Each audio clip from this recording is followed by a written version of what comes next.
ये जात पात में बटे हुए लोग, ये ऊंच नीच में बटे हुए लोग, ये बहुत सारे मनोवादी लोग हैं, सामंतवादी लोग। बीजेपी और आरएसएस की शुरू दिन से ही ये मंशा रही है कि हिंदू मुसलमानों के दरमियान में नफरत पैदा किया जाए और अपनी राजनीतिक रोटी सेकी जाए। सीमांचल में जाते हैं तो सारे मुसलमान उसको बांग्लादेशी घुसपैठिया नजर आते हैं। ये मुल्क टीका टोपी सबका है, लेकिन वो समझते हैं कि सिर्फ टीका वालों का ही है। ये तो उनकी बड़ी भूल है। बरसों से लोग लड़े हैं, कोई किसी को खत्म नहीं कर सके हैं, बल्कि देश का टुकड़ा हुआ है।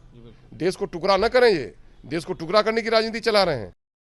एआईएमआईएम के प्रदेश अध्यक्ष व अमोर विधायक अख्तरुल ईमान है हमारे साथ जुड़ेंगे, बात करेंगे। अख्तरुल जी, इन दिनों छठ और दीपावली को लेकर कई तरह के बयान दिए जा रहे हैं। पूर्व के प्रभारी रह चुके हैं और वर्तमान में देखा जाए तो बीजेपी के नेता हैं हरीश द्विवेदी, उनके द्वारा दीपावली और छठ को लेकर बयान दिया जाता है, अपने सोशल मीडिया एक्स पर ट्वीट किया जाता है और कहीं ना कहीं कहा जाता है कि जिस तरीके से खरीदारी है वो हिंदुओं की दुकान से करनी चाहिए। ऐसे में इसको कैसे देख रहे हैं, इस बयान को कैसे? देखो, इसमें कोई नई बात नहीं है। बीजेपी और आरएसएस की शुरू दिन से ही ये मंशा रही है कि हिंदू मुसलमानों के दरमियान में नफरत पैदा किया जाए और अपनी राजनीतिक रोटी सेकी जाए।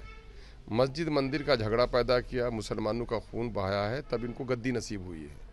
अभी 400 पार का जो इनका सपना था मुंगेरी लाल वाला, वो जो चकनाचूर हो गया है, तो फिर से वो चाहते हैं कि कोई ऐसी फ़िज़ा बने जिस तरह से पिछले दिनों में योगी मैन ने कहा था कि साहब दुकानों पर नेम प्लेट टिक हो ताकि जिस मज़हब का है वो पहचाना जा सके। ठीक इस तरह की करतूत ये लोग कर रहे हैं। ये नहायत ही भद्दी और भोंडी है।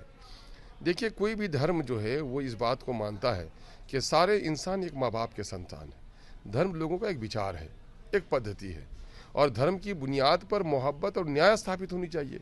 अधर्म के नाम पर खून बहाना, ये कहीं से भी नफरत फैलाना, ये कहीं से भी साबित नहीं रहा है। इसलिए इस्लाम को इस मामले में कोई बदनाम नहीं कर सकता। मुस्लिम बादशाहों ने अपने हुकूमत के नाम पर कुछ खराबियां की होंगी, लेकिन इस्लाम जो धर्म है वो धर्म लोगों को लड़ने नहीं बल्कि इंसाफ और अदल की बात सिखाता है। और सनातन धर्म भी यही सिखाता होगा, दूसरे धर्म के भी आदर्श यही रहे होंगे।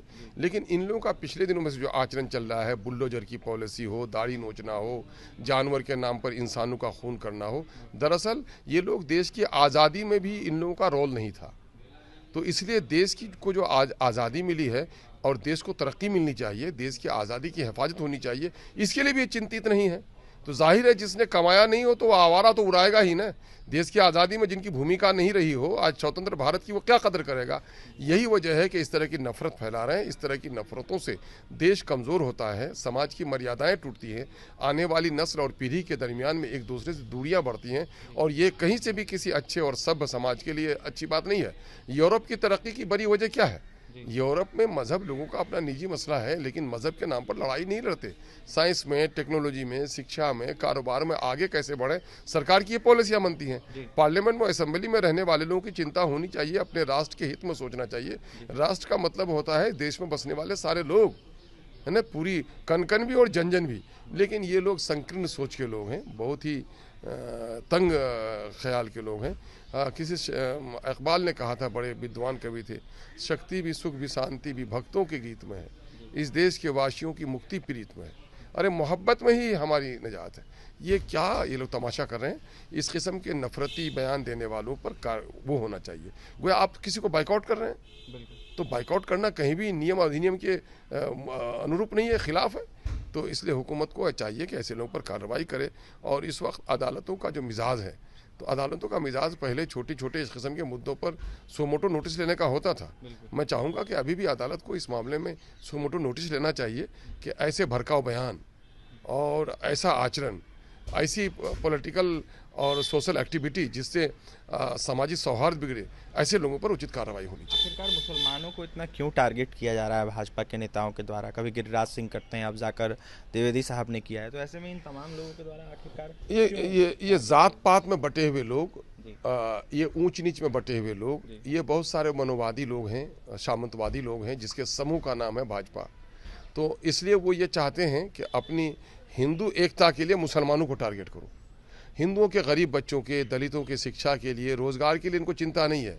ये अपने सत्ता की रोटी सेकने के लिए हिंदू सोसाइटी के भी दलित और पिछड़ों का शोषण कर रहे हैं और सिर्फ मुसलमानों की दुश्मनी निकालकर वो अपने आप को हिंदुओं का चैंपियन कहला रहे हैं। इसी की वजह से ये खराबियां आ रही हैं। सवाल रहेगा आपसे, गिरिराज सिंह को धमकी मिली है, खबरें आ रही है गिरिराज सिंह ने डीजीपी को कहीं ना कहीं संदेश दिया है। ऐसे में उन्होंने अमजद नाम के किसी व्यक्ति का नाम लिया, उनके द्वारा कहा गया है कि व्हाट्सएप कॉल आता है, हमें धमकी दी जाती है, हमें मारने की बातें कही जाती है। नहीं, ये जांच का विषय है, लेकिन वो गिरिराज जी जो खुद ही रातों दिन मुसलमानों को धमकाते रहते हैं, सत्ता के शीर्ष पर बैठे हुए हैं और मोदी जी के राज में जी रहे हैं, केंद्र के मंत्री हैं, संतरी आगे पीछे है, उसको कौन धमकाने की हिम्मत कर सकता है भाई।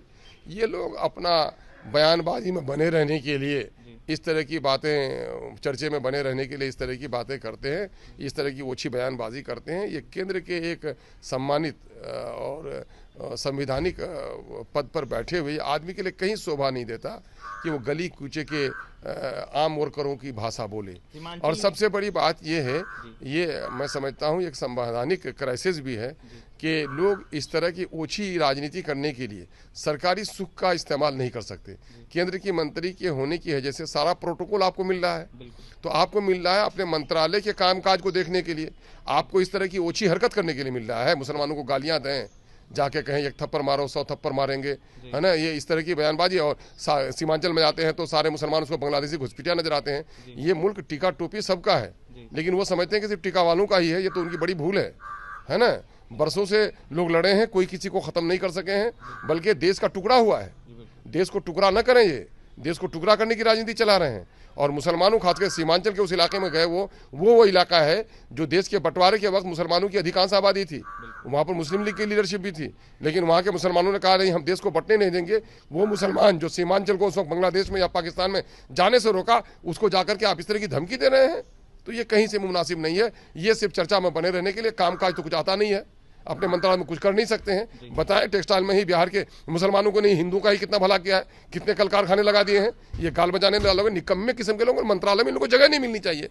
लेकिन चूंकि जाहिर है कि उन्माद की राजनीति है, उन्माद फैलाने वालों को बड़ा सत्ता, बड़ा मकाम मिल जाता है, तो इसलिए ऐसे लोगों को ज़्यादा चर्चा भी करने की जरूरत नहीं। देखिए, ऐसे लोगों की चर्चा करने की जरूरत नहीं है, इन लोगों को बड़ा पद मिल जाता है और ये लोग बस उन्माद फैलाते हैं। गिरिराज सिंह के बयानों को देखते हुए, ऐसे में पूर्व प्रहरी के बयानों को देखते हुए अपनी बातें रख रहे थे AIMIM के बिहार प्रदेश अध्यक्ष व और विधायक अख्तरुल इमान। वहीं क्या कुछ कह थे आपने सुना है, और तमाम खबरों के लिए बने रहे हमारे साथ। बहुत बहुत धन्यवाद।